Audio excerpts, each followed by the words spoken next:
Ya, Mas Mulyono ini cukup banyak berkiprah di dalam dunia seni rupa. Cuma sayangnya dia kelihatannya menentang arus, sementara teman-temannya berkibar dengan miliaran rupiah di kantong. Tapi ini Mas Mulyono justru malah hidup di komunitas kecil non jauh di sana di Tulungagung. Ke sini harus naik 3 kali kendaraan barangkali seperti sebuah iklan minuman tertentu yang Toyota, tapi bukan enggak karena sudah punya mobil sendiri. Baik Mas, yang ingin saya tanyakan, kenapa sih Anda kok justru dalam tanda kutip melarikan diri dan mendirikan Yayasan Seni Rupa Komunitas, Iya, sementara Anda kan punya kapasitas untuk lebih dahsyat lagi ke seni rupa individual. iya. Ini pertanyaan ini persis seperti sewaktu sekitar tahun 89 saya masuk ke desa ke Dukuh Brumbun di sebuah pantai selatan di Tulungagung. Kemudian waktu itu saya di apa ada muspika ya. Muspika itu terdiri dari Babinsa, Kapolsek dan camat gitu. Dan mereka menangkap saya. Saya dibawa ke rumahnya Pak RT dan ditanya seperti itu gitu. Jadi kenapa Anda sarjana seni rupa kemudian masuk ke desa miskin? Itu ya. Jadi pertanyaannya ternyata masih ini berbau orde baru juga ya. Jadi Iya. seperti itu. Jadi itu adalah jadi begitu itu dulu dia bertanya, "Kenapa Anda sebagai sarjana seni rupa dari Jogja, Anda masuk ke daerah miskin?" Nah, gerakan seperti ini seperti gerakan-gerakan komunis gitu. Kemudian saya diinterogasi gitu, diinterogasi tahun 65 itu bapaknya itu partainya apa gitu. Anda usia tahun 65 usianya berapa, masih ingat G30S PKI atau enggak gitu. Nah, waktu itu saya susah menjawab gitu. Dalam artian ini adalah bagian dari komitmen. Saya susah untuk menerangkan tentang komitmen kepada Babinsa, kepada Kapolsek kan gitu. Nah, saya bilang bahwa ini adalah sebetulnya saya sebagai seorang sarjana itu punya uh, tugas yang disebut dengan Tridharma perguruan tinggi gitu. Itu yang paling mudah kan gitu. Salah satunya adalah mengabdikan ilmu kepada masyarakat gitu. Itu antara lain yang saya bisa jawabkan ke mereka gitu. Nah, itu pun ternyata tidak bisa diterima. Saya harus mendapat surat izin gitu untuk masuk ke desa gitu. Nah, kalau kemudian malam ini ditanyakan, mungkin konteksnya sudah lain. Saya nyatakan bahwa itu bagian dari komitmen dan mungkin bagian dari proses kehidupan saya gitu, bahwa ya saya adalah orang desa yang dibesarkan di daerah Tulungagung yang dikenal dengan daerah banjir, yang setiap tahun saya harus mandi di sungai, dan itu adalah proses dari eh, apa eh, keterpinggiran, ketermarginalkan, keterpinggiran ya, termarginalisasikan bagaimana warga miskin di desa gitu. Nah, itu bagian dari proses kehidupan saya yang kemudian eh, saya menguasai media seni rupa. Nah, itu yang kemudian menjadi komitmen saya. Kenapa saya harus bersama-sama dengan masyarakat desa sampai sekarang gitu. Iya. Komitmen itu apakah juga dilandasi karena di belakang Tulungagung itu ada Gunung Marmer sehingga Anda punya obsesi untuk membuat lukisan sambil mengeduk marmer itu? Ya, sebetulnya begini, jadi di Tulungagung itu kan setiap tahun itu ada bencana banjir gitu. Nah, banjir yang paling besar itu adalah jadi dulu waktu itu ada seorang bupati yang dia menebang menebang hutan di sebelah barat Tulungagung, dan ternyata hutan itu jatuh ke Tulungagung, dan itu memporak-porandakan Tulungagung menjadi banjir kayu jati gitu. Nah, ini yang kemudian menyadarkan saya gitu, betapa seorang penguasa gitu itu itu dengan pandangan saya ya, yang masih sangat saya melihat sebab akibat gitu. Jadi seorang bupati yang begitu berkuasa dan membabat hutan, dan kemudian ternyata menyengsarakan masyarakatnya gitu. Nah, ini latar belakang saya. Kenapa ternyata penguasa itu begitu begitu kuatnya, dia bisa melakukan apa saja terhadap, rakyat bawah gitu. Nah, proses ini yang kemudian, saya, waktu kuliah di ISI itu, saya, bersama teman-teman di Gampingan waktu itu dalam kelompok kepribadian apa, itu, teman-teman membuat menggunakan seni lukis itu sebagai media untuk waktu itu disebut sebagai, protes sosial gitu. Jadi, itu yang kemudian saya bisa menyalurkan, jadi dari pengalaman proses kehidupan saya sendiri di Tulungagung kemudian bisa, saya aspirasikan lewat, media seni lukis waktu itu. Iya, eksekutif dan Anda intelektual muda, pesawat 520-140 atau 563334, bisa Anda pencet untuk berbincang-bincang dengan Mas Mulyono dalam topik memperbincangkan seni rupa komunitas. Mas Mulyono, tadi Anda mengatakan bahwa komitmen Anda kepada, masyarakat kecil, masyarakat miskin, masyarakat pedesaan ya, apalagi atau mungkin juga karena Anda punya background tinggal di sekitar sana sehingga Anda sangat menguasai geografi dan medan di sana. Nah, yang ingin saya tanyakan sebenarnya, potensi apa yang ada di sana katanya dengan kesenian, khususnya kesenian rakyat miskin atau rakyat kecil? Ya, jadi, di Tulungagung itu yang terkenal kan ketoprak Sesobudoyo Iya, gitu ya. iya. Itu Seni pertunjukan itu iya, sebenarnya ya? seni pertunjukan dan saya bangga sekali dengan Sesobudoyo karena saya mengikuti sejak kecil dan, saya mengagumi gitu loh, bagaimana sebuah kesenian rakyat itu bisa dia bisa berpentas kemana-mana gitu. Dia sangat terkenal sekali, Sesobudoyo. Nah, saya punya obsesi sebetulnya seperti Sesobudoyo gitu. Dia menggunakan media seni rakyat, tapi dia juga dikenal di mana-mana kan gitu. Nah, di Tulungagung di desa saya itu banyak kesenian-kesenian lokal seperti jaranan gitu ya, Mhm, jadilan ya, kuda mhm. lumping gitu. Dan itu kemudian, pada sekitar setelah tahun 65 itu kan semuanya dihapus gitu. Jadi jaranan itu sudah nggak boleh lagi kan gitu. Apalagi yang pakai baju hitam-hitam gitu. Mhm, Terus kemudian juga dulu rumah saya dekat dengan kelenteng, di situ mhm. ada kalau dulu barongsai gitu, leang-leong gitu, itu juga dilarang gitu. Dan saya tahu bahwa kesenian itu sangat-sangat, menggugah sekali tentang kehidupan di masyarakat gitu dan itu sangat-sangat menjadi kegemaran masyarakat dan setelah ya sejak zaman Orde Baru itu kan semuanya dilarang kan gitu. Nah, ini yang juga mengusik mengusik saya gitu.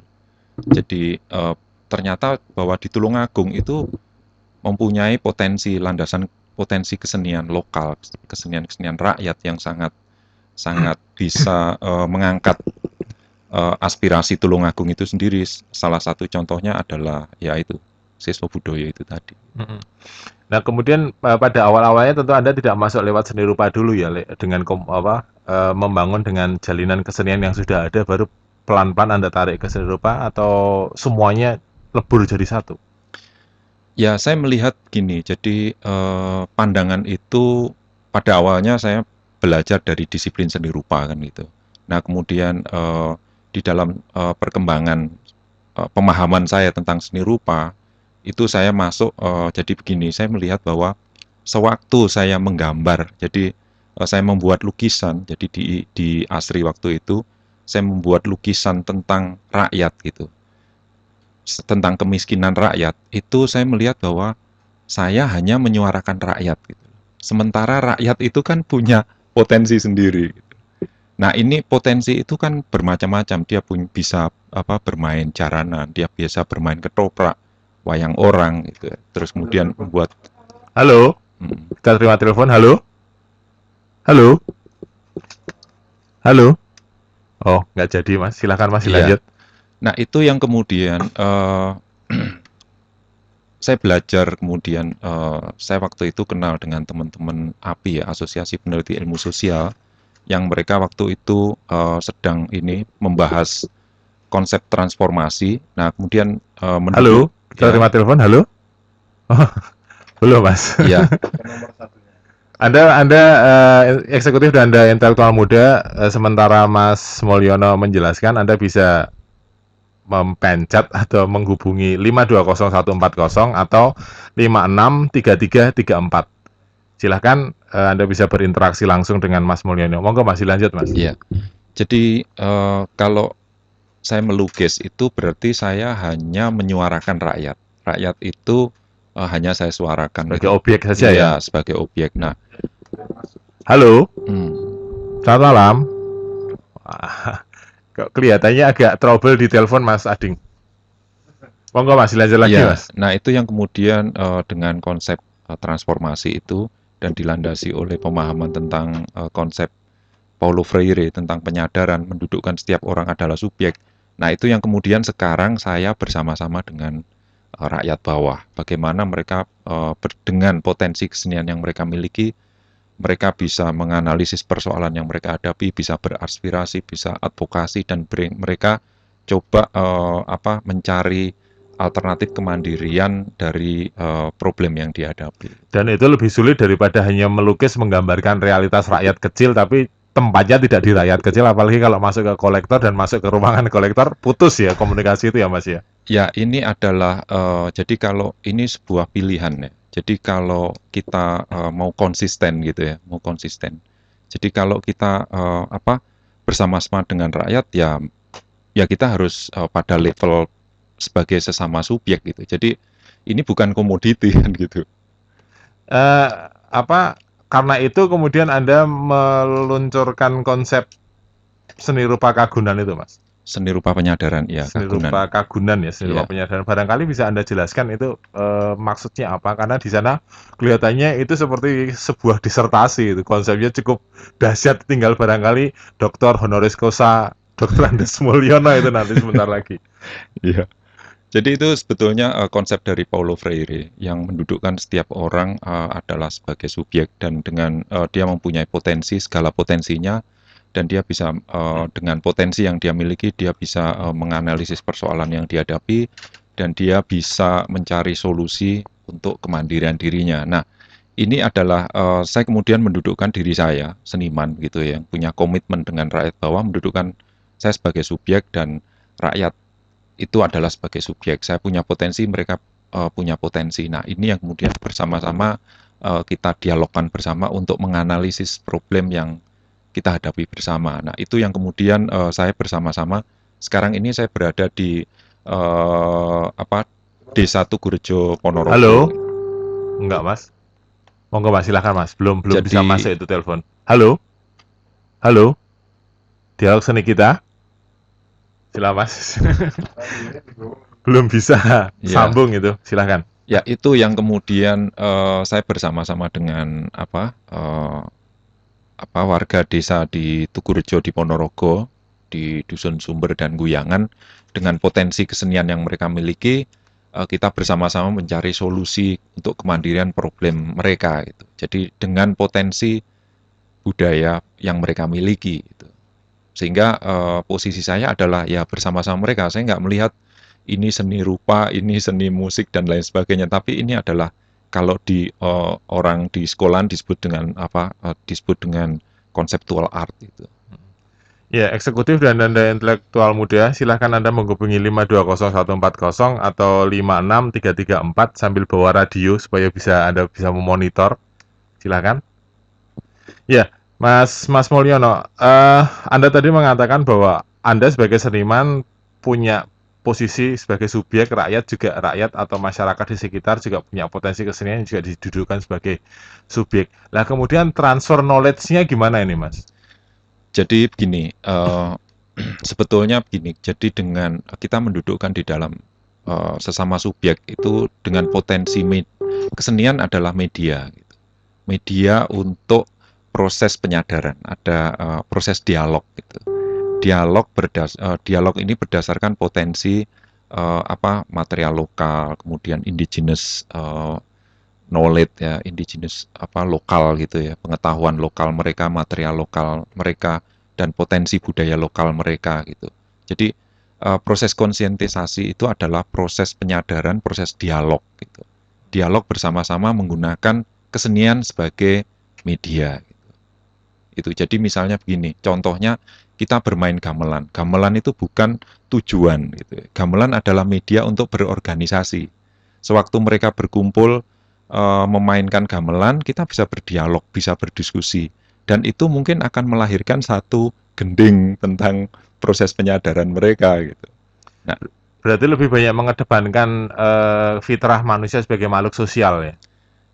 jadi sebetulnya mengembalikan humanisme gitu, human ya sense human, sensibilitas, kepekaan mereka sebagai sense human itu. Tapi apakah selama ini mereka cukup bebal sehingga perlu diserangsang dengan betul-betul Ya, semacam itu? itu jadi kalau kita melihat Orde Baru selama 32 tahun adalah menghancurkan potensi-potensi yang ada gitu. Jadi persoalannya bukan bebal dan tidak bebal, tetapi negara pada 32 tahun masa Orde Baru itu justru menghancurkan atau membungkam yang disebut dengan budaya bisu gitu. Jadi orang bermain jaranan nggak boleh.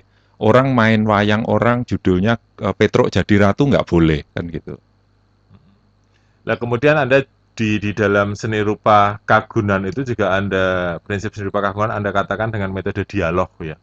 Itu bisa bisa juga Anda jelaskan kira-kira gimana itu metode dialog? Apakah ada semacam temu desa kemudian masing-masing mengeluarkan pendapatnya atau bagaimana, Mas? Ya, jadi dialog di situ adalah menggunakan media seni apapun ya, menggunakan media seni apapun. Contohnya misalnya itu tadi ya, jadi gamelan itu tadi ya. Jadi karya sebagai media dialog itu karyanya, Iya, karya iya. dia. Apakah Jadi itu gamelan atau iya, lukisan begitu ya? lukisan kaca Iya, misalnya kan lukisan begitu. kaca. Nah, ini sebagai media untuk berdialog. Jadi misalnya begini, anak-anak menggambar gitu ya. Jadi menggambar bulatan. Nah, bulatan itu bisa menjadi apa saja, misalnya menjadi wajah dia. Dia dari bulatan ini bisa menggambarkan tentang wajah dia. Nah, wajah ini yang ada sekarang ada di gelaran ya, yang sedang dipamerkan di gelaran. Itu anak-anak dengan bulatan, itu anak-anak bisa menggambar dirinya dan keluarganya, dan kemudian dia bisa bercerita tentang siapa keluarganya.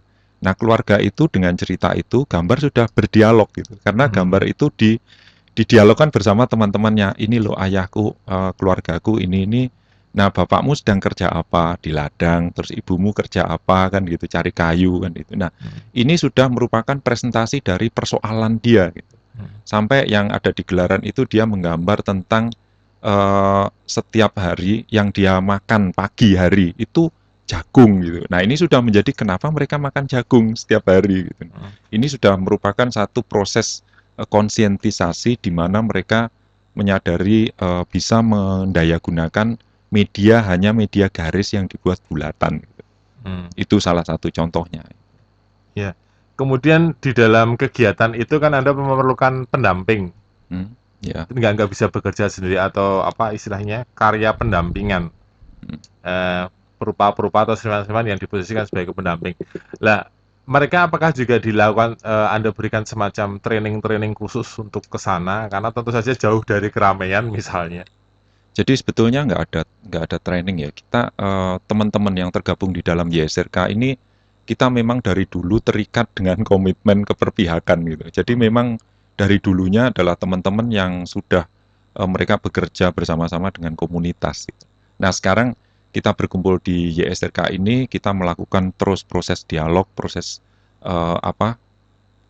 penyadaran bersama-sama. Jadi kita bersama-sama masyarakat, bersama-sama rakyat bawah mengkritisi persoalan-persoalan yang ada berdasarkan potensi yang kita miliki. Jadi kalau Mulyono yang dulu kuliah di ISI, kuliah seni rupa, saya sampai sekarang masih menjaga eksistensi potensi saya gitu. Jadi contohnya ya saya tetap bisa berpameran di gelaran biarpun saya terlibat dengan persoalan-persoalan di bawah gitu. Jadi tetap untuk ngecas aki gitu ya Mas ya. Ya, jadi ini bagian dari begini. Jadi ini sebetulnya ada satu tema yang menarik ya sebetulnya itu adalah persoalan konsistensi dan manajemen konsistensi itu kan gitu. Iya. Tapi hebatnya dari tahun berapa? 93 ya. Anda mendirikan YRSK itu. Ya, 93 sampai sekarang kan cukup lama, hampir 10 tahun. Energi Anda cukup landung, cukup panjang gitu. Apakah karena memang duitnya banyak sih Mas? Nge-LSM itu Mas? ya jadi begini. YSRK itu didirikan pertama kali, sewaktu kita mendampingi, teman-teman buruh Marsina. Hmm. Jadi YSRK itu sejarah awalnya adalah memamerkan Marsinah itu yang kemudian ditutup oleh apa aparat aparat keamanan yang di Surabaya itu.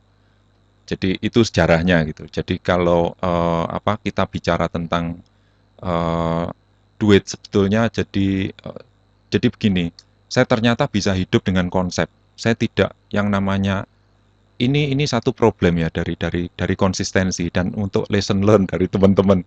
Kalau masih mahasiswa dia menyebut dirinya aktivis gitu ya. Tapi setelah lulus setelah lulus dan dia harus kawin, dia harus menghidupi, maka dia harus bekerja atau dia harus menjual sesuatu yang dulu dia tidak kerjakan kan. Ini sebuah satu konsistensi gitu, bagian dari manajemen konsistensi gitu. Jadi kalau sekarang pilihan saya adalah di NGO ya, non-government organization, itu karena bagian dari apa yang saya kerjakan, saya bisa hidup dari situ, dari komitmen konsep saya. Saya menjual konsep gitu, bukan menjual produk gitu. Jadi kalau mungkin sekarang pelukis menjual lukisannya, silahkan saja. Saya menjual konsep saya gitu. Berarti kalau gitu pola pikir Anda jauh lebih lebih tinggi daripada para pelukis ya. Jadi Konsep kan lebih mahal daripada produk, Mas. tapi para pelukis lebih kaya dibanding saya. Itu enggak. Ini adalah persoalan dunia persilatan seni rupa di mana yang lebih dihargai yang berupa produk kan gitu. Jadi pemikir-pemikir nggak diperlukan kan gitu. Tapi minimalnya nama Anda cukup bersih di antara hiruk pikuk pasar wacana dan wacana pasar itu ya, Mas ya. Karena saya nggak masuk di situ. Ya. Itu. Kemudian ini Mas, kaitannya dengan apa? Ya. Pendampingan ya. Sebenarnya fungsi pekerja seni pendamping itu apa, Mas? Teman-teman Anda seperti yang hadir sekarang, Mas siapa? Mas Dempsey. Ya, ini di sini ada Dempsey, Iya, ada Mas Fajar gitu. ada Mas Jadi Dempsey, ada Mas sebetulnya Fajar itu. begini, ada satu konsep menarik yang dilakukan oleh teman-teman di Filipina ya. Itu adalah mereka menyebut dirinya bukan sebagai aktor, tetapi sebagai ator. Jadi ator itu adalah artis, teacher, organizer, dan research. Jadi mereka tetap menjadi artis ya, menjadi seniman tetap gitu. Tapi mereka juga menjadi guru gitu, menjadi pendamping gitu.